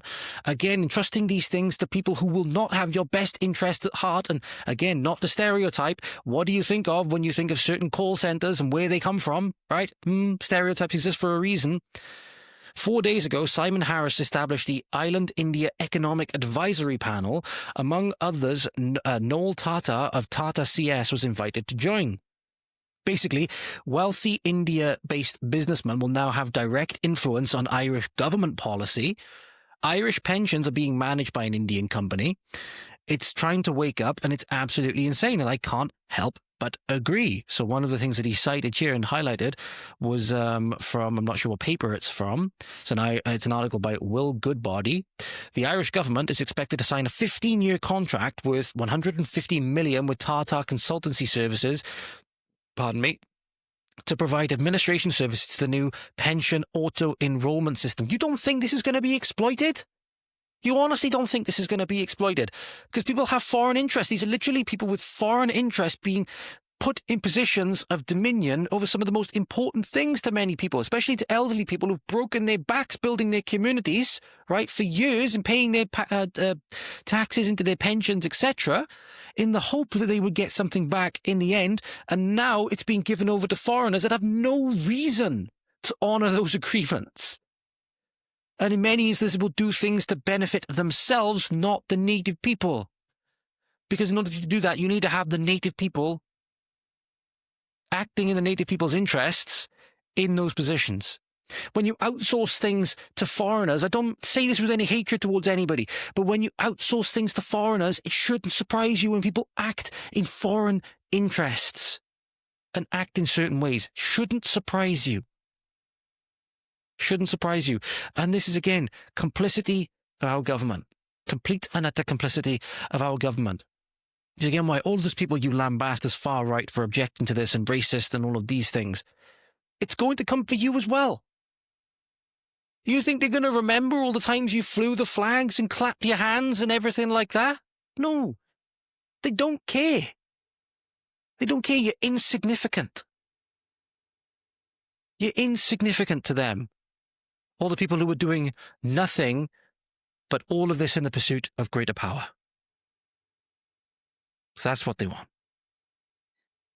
And you can either be somebody who cares about your people as they're being driven into extinction, or a useful idiot that harkens in said extinction. Those are pretty much the two choices that you have. Because one of the European leaders, no, I say European as in Europe, not one of the EU leaders, for example, Hungarian PM Viktor Orban exposes George Soros' 2015 plan to deliberately import at least 1 million quote-unquote asylum seekers into Europe annually. Is why most people, it's quite funny. See, most people, nationalism has been the cause of great wars, we've been told throughout history. It's now the nationalists that are trying to get peace in the world because they see in many instances how these wars are being used to further these agendas. Completely preventable, needless wars to fuel these agendas, right? Because they're going to destroy people's homes, destroy families, etc. They say, oh, these people need help. And then charities get in on the scam because then they can get funds and everything like this off of basically emotionally blackmailing people. Because evil leaders have gone and decided they need to destroy their homes and everything like this. And then they're going to shepherd them off to Europe, keep them there. How many Syrian refugees do you know that have gone back to Syria ever since Assad was opposed? Probably a great zero. Despite that was the whole reason why they came here. No, because they want them here because they want to give them the right to vote. And they want to get rid of your democratic rights so that you have no voice and no recourse other than full-blown bloody revolt against the system at that point. Hungarian PM Viktor Orban understands this. This is why the European Union is trying to pressure him so much with sanctions and everything like that, etc. at the moment, because he won't take in the asylum seekers and everything like that, because he understands what it's being used for. Here is Viktor Orban to explain. I do remember how Mr. Josh Fernie published his plan in English in a Project Syndicate publication. It was done 2015, September 26. And he published a plan. He said that he is I'm quoting, here are the 6 components of my comprehensive plan. I just quote 2 or 3 points of that. First is, he said very clearly, 2015, that, quoting again, EU has to accept at least 1 million asylum seekers annually. That was the first point. Second, he said, adequate financing is critical. And he proposed to issue long-term euro bonds for financing the migration crisis and the migrants' social and welfare taking care when they arrive to the European Union.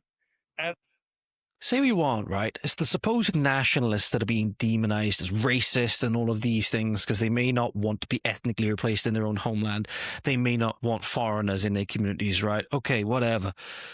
But a lot of them, if you go back and have a look at my conversation with Josh Fernie, which if I remember, I'll link down below in the description, he'd outright say, a lot of them is not because we hate anybody or anything like that, but we understand that this is our home. We understand that these people are people and we want them to have self-determination and everything like that in their lands that they call home. The only thing is those lands are not here because they're our home, right? It's weird.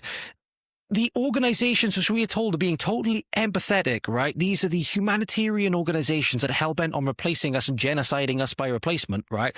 They see these people as nothing but economic and political units. They don't see them as people. They see them as numbers, right? They see them as numbers. It's actually, at least in my purview, many of the nationalists, right? You can say that some of them are a little bit more extreme, right? Some of them are a little bit more extreme in many ways, don't necessarily echo the same sentiment, but many people who say that they're nationalists actually do care about these people, understand, however, that this is not their home, this is our home, right? But also want the best for them in the lands that they call home and see them as people, right? They actually see them as people and actually want the best for them. Just not here, and actually want our own governments to please stop going and destroying these people's homes. But no. The organizations at the top who have infiltrated all of the school system, have infiltrated all of our politicians, etc., who they are beholden to, said that empathy means giving away everything. Empathy means giving away everything, giving away all of your freedoms and your rights, etc., because they want it for power. They'll never give anything else away. They take, right? And they're using people, again, they're using people as weapons. they're using people as political weapons. Cannot do that and then claim to like see people as people. No, you're seeing them for a different purpose.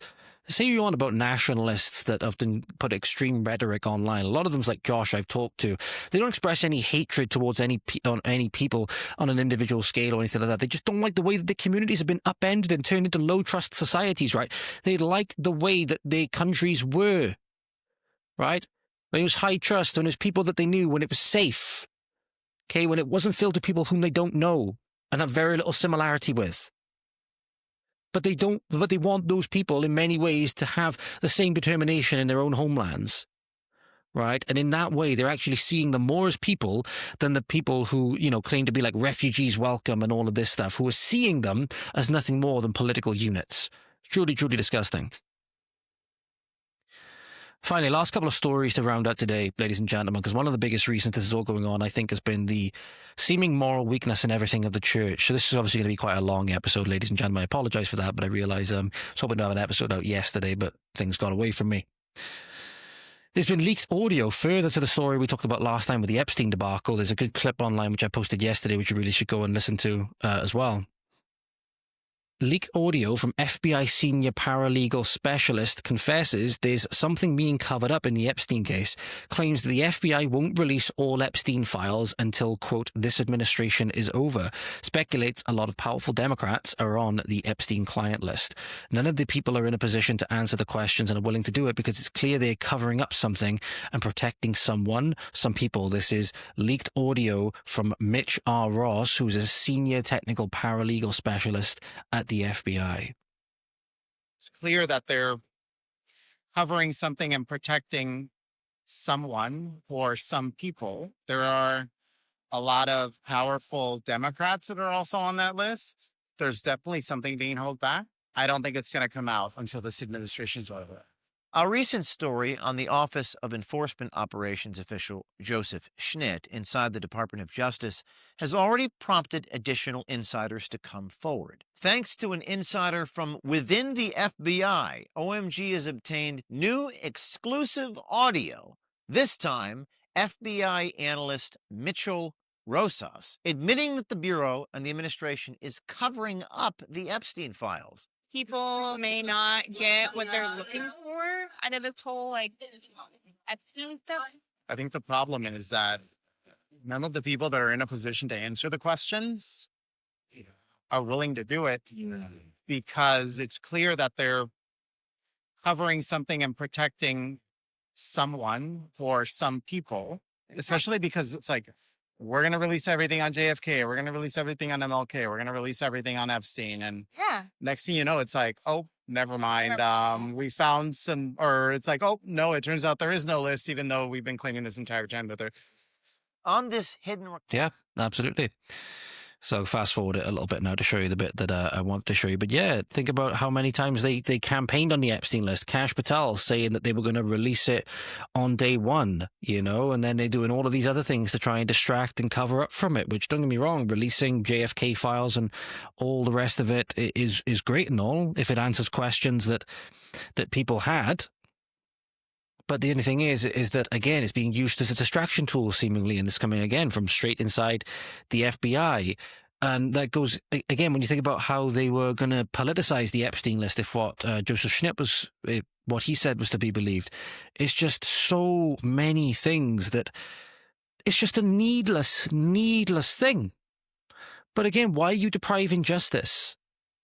Why are you depriving justice? Quite clearly, then, there's seemingly other interests at play that supersede the will and the right of the American people to have justice done for evil people in their country that have done these disgusting, heinous things that people have died for. Right? Many of the victims have died in suspicious circumstances and stuff like that. But again, this is where, again, it does seem that there's a lot seemingly on the left in particular of powerful individuals being implicated in there, as Rosas, I thought I said Ross, I misread it, but Rosas will say no. Yeah. Or do you think they're just like kind of protecting each other eternally?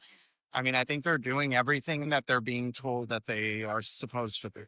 There are a lot of powerful Democrats that are also on that list. Like who? I mean, like the first one that I've heard named is Bill Clinton. He still like carries a lot of like influence in the party. And so because of that, I don't think that the party would be willing to expose him in that way. Now, why should the Now, seemingly, the one thing, though, if they are going to politicize this, seemingly that's a massive, dunk on them that they could get, or the Democrats get a massive dunk on them. So now we're being told by senior paralegal specialist confessing in a way that, again, a lot of these things, when they're done in a way that they don't know they're being recorded, what reason do they have to lie, right?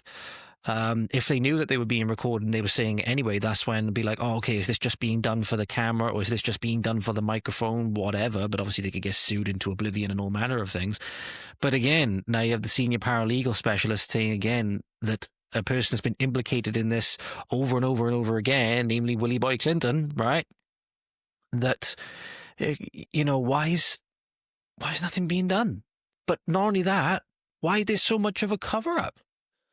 Why is there so much of a cover-up? Who else are you covering for? And why are you covering for them? Again, the people that are saying that Jeffrey Epstein is intelligence and all of these things and what other intelligence agencies he might be tied to for whatever reason, it just puts more bullets in their conspiratorial gun. It just puts more bullets in their conspiratorial gun, because they can say that for the supposedly you being the most transparent administration in history, where's phase 2 on the binders, by the way? Where's phase 2? You've released phase 1, and literally, again, the most insulting thing, putting the most transparent administration in history on their right front and center as if to give yourself this massive pat on the back for doing this thing and redacting more than what was already known in the public domain. It's just, why? But it does seem that through the good work of people like James O'Keefe, it tells you a lot then when the Justice Department is seeming to come after him. And what's interesting as well, in the comments, the individual Mitchell Reyes Roisas has been fired or dismissed as of today, and he was escorted from the FBI building earlier. He apparently went on to, or the FBI sent a message through Rosas to the OMG trying to stop the publication of this damning audio. He says, I am not a government official and was not speaking on behalf of anyone but myself. I was not informed that the conversation was on the record. The transcript you reference is a fabrication and does not reflect what I said. It's literally in his own voice. This is very similar to what was said by Joseph Schnitt, which in many instances, again, a lot of it has, has seemingly been discredited by his own remarks. It's a clear case, in my opinion, of, loose lips sink ships, and they're just not happy about it. At the end of the day, this is his own words. And it's like, again, like when the mob were being caught on video or being caught on audio tape, such as, John Gotti up in the apartment above the Ravenite Social Club. It's hard to argue when it's your own words doing this, which is why this is so effective. It's so effective. It's why the government doesn't like this stuff coming out, because there's no way for them to explain it away. Can't just simply explain it away. And then you're seeing people saying that James is being used or whatever. I don't think so. I don't think he would have put himself out in this way, or I don't see how he's being used. He's put himself to do this at great risk to himself, of legal penalty, of threat on his life, and all of these things. Because obviously now he's getting to serious issues now, implicating people, very powerful people, in some of the greatest crimes imaginable, the most evil crimes imaginable. Again, that's why I think his work is appreciated so much. We'll see what comes of this, ladies and gentlemen. But again, this is where you're seeing the fallibility of humans. We may eventually see something done, simply because the pressure from people like James and people that are putting on the sources, putting on the justice system, FBI, President Trump, etc., will force their hand. I think it will be continued action like this, and people talking about it, getting the information out there, getting so much public awareness out there, so that the tidal wave is unstoppable, no matter how powerful and how strong the walls of the Justice Department is and stuff like that. I think it's just going to be continuing, banging on the wall, more and more evidence, more and more talking about it, not letting it go, not getting being apathetic. I know it's very easy to get apathetic when you feel so let down by these things, but this is, again, the reason why, even though this is in America, stuff like that, it does implicate people who are on our soil. It implicates the royal family, implicates potentially no end of prime ministers, all of these things, right? The most, powerful people in our society as well. But not only that, it's very akin to the grooming gangs, which is a subject at the heart of many British people now, when they see how the judicial corruption and all of these things played into that. So again, let's not just do it because it's politically advantageous to us when it's the grooming gangs and then forget about it when it's something more distant. Let's get it all. Let's get all of these perpetrators behind bars by, again, refusing to be silent on it and refusing to let these things go, refusing to let these evil people get away with these things. Finally, one of the authorities which you thought would be a lot more, I suppose, this isn't like Pope Pius XII in World War II, right? It was a very delicate situation, trying to preserve Europe and trying to help the Jews at the same time, being in a really, really unenviable position. The Pope has hosted an LGBT Jubilee pilgrimage at the Vatican a few days ago. And this just seems like blatant sacrilege that has been sanctioned by the Pope. And I don't say sanctioned by the Pope lightly, because, it's a very strong words to use, especially the father of the head of the Catholic Church, right? Many people are sick and tired of this, even young people who are reverting to Catholicism and all manner of these things, right? They're very, very sick and tired of seeing things like this. But it does seem that Pope Francis was obviously very liberal by, obviously, Pope standards, but Pope Leo, for all of his talk and what he came up with recently, again, seems to be towing more of that line, maybe even more so. Sorry, ladies and gentlemen, I got a little bit of cold sore on the inside of my lip, and it's very annoying. So this was what happened. There was this LGBT group led by Father James Martin, who many people have been complaining about for years now. This is, I don't want to say heretical, but again, I'm not an authority in the church to really say that. I'm not an apologist. I don't know enough about that to say that, but I know there's been many popular apologists. Trent Horn has been one of the people to talk about it. Nick Donnelly has talked about it. I believe the Bob from Speaker's Corner talked about it when there was the first female openly gay lesbian archbishop that was appointed in the Welsh Anglican Church, and I covered that in a video a little while ago as well. Bishop Francesco Savino, VP of the Italian bishop, said Mass for the group and reportedly with Pope Leo's express approval. The group even carried a rainbow cross into the Vatican. Here is this, in my opinion, frankly disgusting video coming on screen for you now.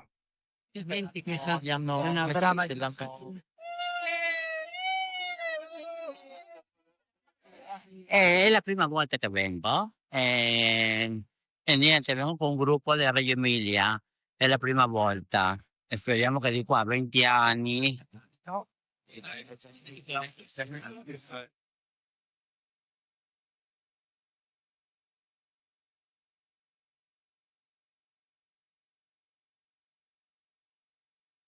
So you have this group that's celebrating all this, pro-LGBT, sodomy and trans agenda, which many says the trans ideology directly goes against. We talked about feminism, and it goes directly against the divinely ordained patriarchal order, right? That's what we would say. Then you have this you have feminism going directly against that. You have trans, which directly goes against the very notion of creation, right? Because you're rejecting the very frame or the very form that you were created in, right? So these are some of the most fundamentally anti-Christian sentiments that you can get to, and you sanction and you go along with and you tolerate. I'll bring it up on screen for you again, ladies and gentlemen, if you missed it. Somebody carrying a cross through this truly, hallowed place with a rainbow on it symbolizing all of that stuff. I can't help but think the devil is having a field day with this. Why so many people are disillusioned with faith, and have been disillusioned for so long, is because they've seen things like this. The church, seemingly, which is meant to stand, and I'm not professing to be an expert or anything like that, but at least with what Christianity would define as good, and define as evil, and God therefore defining what is good and what is evil. The church is supposed to stand for that and stand firm in that. We've seen seemingly that the church has grown weak and capitulating to the politically correct ideology which stems from some of the most fundamentally anti-Christian sentiments ever. And in many cases, for young people like me who are wondering which church is the correct one to turn to, you see things like this. You see many Orthodox Christians then coming out against this and clowning on this. For example, Jay Dyer, Andrew Wilson, Rachel Wilson as well. Many Orthodox authorities seemingly wondering what the hell is going on, not seeing the same, capitulation in many ways, and understanding the history of the schism. Then you wonder why people like me then are thinking, hang on, is the Catholic Church actually the way to go? Because we understand the history as well. We understand that where St. Peter died was in the Vatican, right? He, on his pilgrimage, and he died in Rome. And then that, formed the basis for the Catholic Church. So just so confused as to why the Pope would allow this. Why the Pope seemingly would give his blessing to this. Because in official photos, ladies and gentlemen, the Pope will stand alongside people, and, that's the way that you understand that this is being used as not like official proclamation, but the Pope is at least giving some kind of blessing to this. I understand you want to bless these people and help them repent in that way, and not turn them away from the church in the hope that they would repent and return to Christ, right? That's the whole thing is going to be. But you don't do that by sanctioning and justifying and saying what they're doing is good when they would be, in theory, engaging in grave sin, right? So I don't know what to do, but it leaves people like me who don't know where to turn, who want to turn to one of the authorities but don't know where to turn. But seemingly thinking, well, hang on, is this actually the church that Christ set up? Because the Orthodox obviously would argue that it isn't. And I don't know where to go. And then you have, not to mention all other things, like Pope Francis was saying it's a sin not to accept migrants and all of these things, right? Which, again, are people up massively the wrong way. And you have many of the most nationalist people on social media, for example, claiming to be Catholic, right? Claiming to be Catholic. And it seems to go completely counter to what the popes have been saying.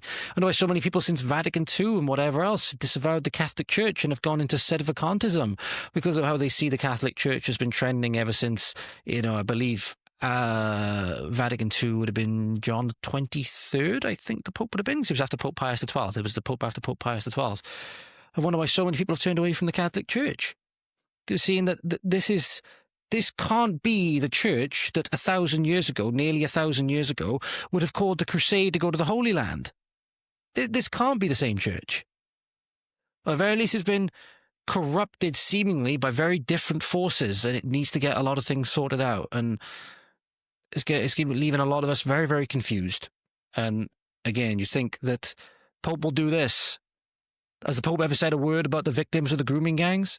The Pope ever said a word about the dangers of mass migration because of how they've changed our communities and they've rendered them massively low-trust societies?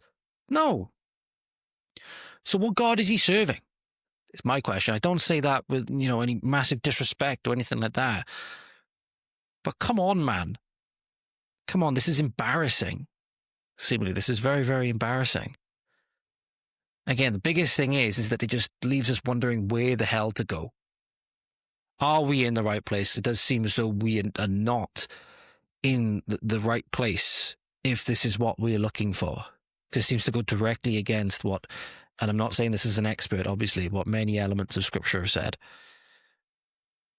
And on that note, so I'm, getting very angry about this. That'll do it for today. So thank you very much. Thank you very much, ladies and gentlemen, for watching and listening. Hope we enjoyed it. And it was a very long episode today. There was so much I wanted to recap and talk about. There's so many more things that I could have talked about, but that's a little bit of a recap as to what's been going on the last few days, over the weekend, etc. Thank you very much. Hopefully I have this out later on tonight. If not, it'll be tomorrow. But hope you have a tremendous morning, afternoon, evening, night, wherever you are. Diolch yn fawr. Thank you for watching. Hwyl fawr. We'll see you next time. You take care now. Godspeed.